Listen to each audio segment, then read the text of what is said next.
A fascinating day of Test cricket here at the MCG. Australia lead by 241 runs at stumps on day 3. They're 6 down in their second innings. Pakistan need just 4 more wickets to wrap up that innings and then try and chase something down in the 4th innings. An amazing day of cricket, full of twists and turns. Pakistan had a moment, Danielle. They had Australia 16 for 4 and unfortunately didn't go in for the kill. How much harder, Alex, can you possibly make what is already the hardest task in Pakistani cricket, beating Australia in Australia? Pakistan are just about surviving in this game when they really should be thriving. They've had a lot of opportunities. There have been moments in this game when they've been completely dominant, and then to some extent through unforced errors have watched it slip away. Pakistan were bowling beautifully. Mir Hamza bowled 2 absolute beauties to reduce Australia to 16 for 4. The ball was moving, it was overcast. They were potentially the hardest batting conditions all test match.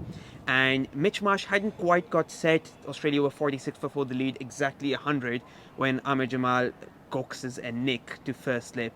And you couldn't write the script. Abdullah Shafiq, who dropped a dolly in the 4th over off the test match, just puts another one down and Australia pull away. They pull away through Marsh. He made 96. It was a wonderful innings. He did have that luck with that catch going down. 14 balls later, he could have been out Abu Dhabi. Shouldered arms to Hassan Ali and was given not out. The ball was clipping off stump but not hitting enough of the stump for the umpire's decision to be overturned. And Hassan Ali was pleading with Michael Goff to give it out. It could very well have been given out. But after that, he played beautifully. He showed the intent that he's been showing over the course of this year. He's completely transformed his game. Yesterday, he spoke to his teammates on the way off. He was shocked at how warm the reception had been here at the MCG from the fans, given that 5 years ago he came on to bowl here in a test match and was booed by the Melbourne crowd. He's dug them out of trouble here at the MCG, showing that intent, putting pressure back on the bowlers. He was walking down the wicket on a difficult surface to change Pakistan's length, and then he was cashing in on anything that was short.